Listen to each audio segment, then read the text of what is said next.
아침에 나로 주의 인자한 말씀을 듣게 하소서. 내가 성도 여러분 안녕하세요. 월요일입니다. 오늘도 하나님의 은총이 여러분들의 삶의 자리 가운데 또 기도 제목 가운데 함께하기를 간절히 소망합니다. 말씀 한 곳 봅니다. 예레미야서 38장 제가 10절부터 13절까지의 말씀을 제가 봉독해 드립니다. 왕이 구스 사람 에벤멜렉에게 명령하여 이르되 너는 여기서 30명을 데리고 가서 선지자 예레미야가 죽기 전에 그를 구덩이에서 끌어내라.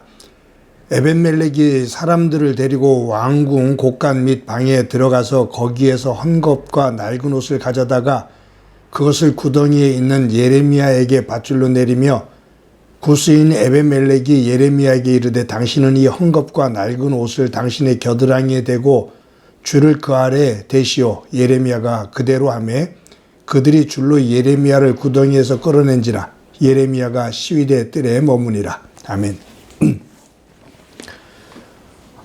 우리가 성경을 읽다 보면 어느 사건 속에서 정말로 생각지도 않았던 유명하지 않은 의외의 인물들이 등장해서 하나님의 선한 역사를 이루는 모습을 우리들은 종종 보게 됩니다.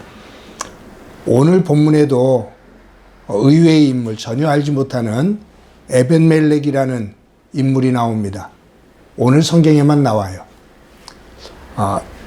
예레미야가 이 시드기야 왕과 그 신하들이 예레미야를 죽이기로 마음을 먹습니다. 그래서 큰 웅덩이 진창인 진흙으로 엉망인 그 웅덩이에 집어넣어요. 그때 이 에벤멜렉이라는 사람이 등장을 하게 되는데 오늘 본문에 5번이나 이름이 나옵니다. 짧은 본문 안에 5번이 나와요. 그가 얼마나 긴박하게 움직였는지를 볼 수 있는 대목이죠. 그가 이렇게 활동하면서 예레미야를 그 웅덩이에서 구하게 됩니다. 이 에벤멜렉이 어떤 사람인가 전혀 나오는 게 없어요. 그런데 오늘 본문에 보면 한 부분을 강조하는 게 있습니다. 7절과 10절과 12절에 나오는데 뭐냐면 구스 사람 에벤멜렉, 구스 사람이었다라고 말해요. 이 구스라는 지역은 어디냐면 애굽의 남쪽 지역입니다. 어떤 사람들은 에디오피아라 그렇게 말을 해요. 즉 아프리카 사람입니다. 흑인입니다. 근데 이 흑인이었던 사람이 이스라엘에 머물게 되고 이 유다 왕인 시드기야를 섬기는 신하가 돼요. 그가 어떤 연위에 올라왔는지는 모르지만 그가 이 이스라엘 땅에 와서 살게 되고 이 시드기야 왕의 눈에 들어서 그를 가까이에서 섬기는 신하가 됩니다.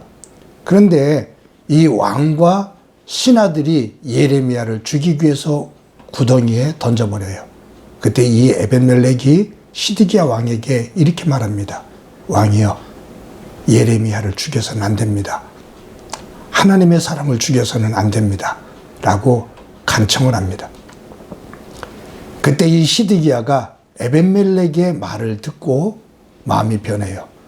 네가 30명의 사람을 데리고 가서 그 구덩이에 빠져있는 웅덩이에 빠져있는 그 예레미야를 살려주거라. 그때 이 에벤멜렉이 30명의 사람들을 데리고 쫓아갑니다. 그래서 가지고 있는 헝겊과 천들을 뚫뚫 말아서 가지고 가서 웅덩이에 내려줘요.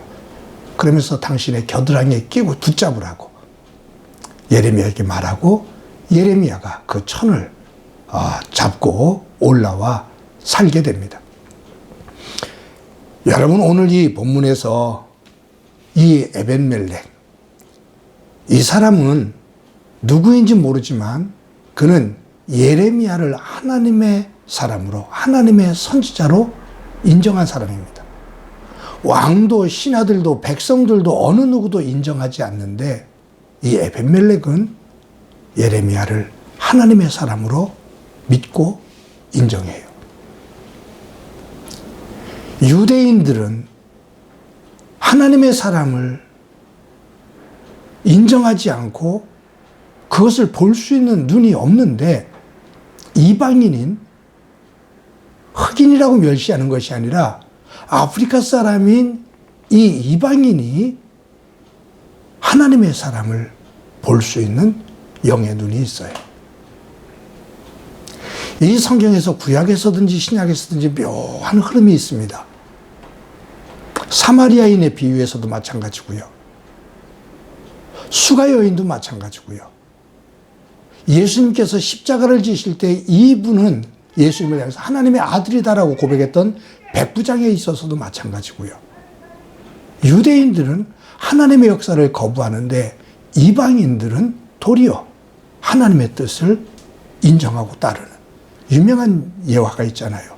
10명의 문둥병자가 예수님의 베푸시는 은혜 가운데 낫게 됐을 때 유대인 9명은 그대로 다가고 그 중에 하나였던 사마리아인만 예수님에게 돌아와 무릎을 꿇고 감사해요. 그때 예수님 그렇게 말씀하시잖아요. 9명의 유대인은 어디 가고 사마리아인 너만이 와서 내게 감사하느냐. 네 믿음이 너를 구원하였느니라. 이 성경 안에는 묘한 그러한 흐름이 있습니다. 뭐냐면 알고 있다 하는 자가 도리어 모르는 자다. 하나님을 내가 잘 알고 있다라고 말하는 이들이 도리어 하나님을 업신여길 수 있다. 하나님을 모른다고, 내가 당신을 제대로 모른다고 말하는 이가 사람이 도리어 그 하나님을 두려워할 줄 알고 겸손하게 하나님의 말씀에 귀를 기울일 수 있다, 그 말이에요. 여러분, 오늘 본문에는 나오지 않고 39장에 나옵니다.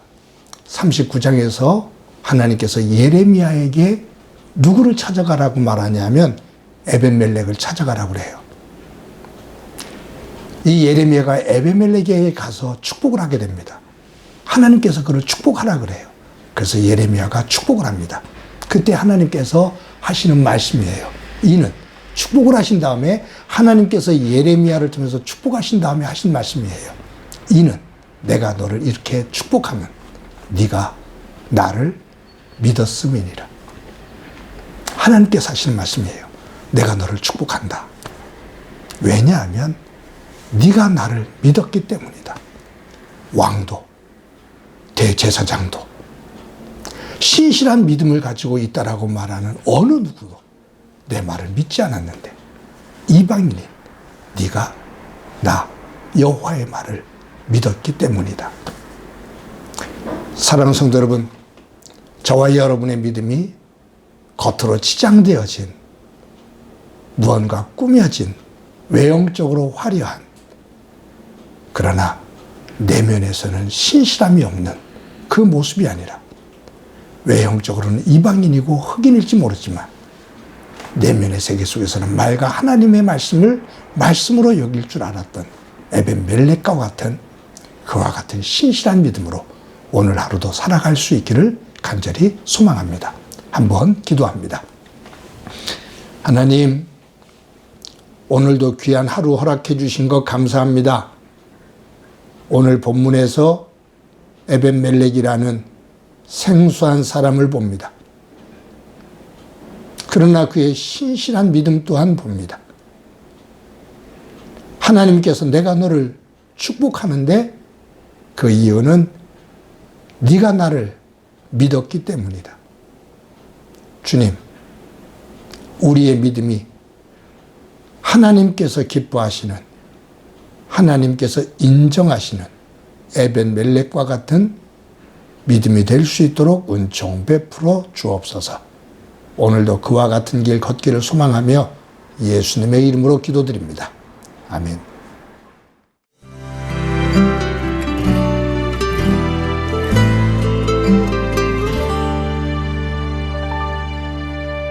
슬픈 마음이 있는 자, 몸과 영혼 병든 자, 누구든지 부르시오.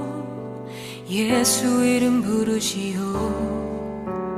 그 이름을 믿는 자, 그 자 그가 어떤 사람이든 그는 구원하리니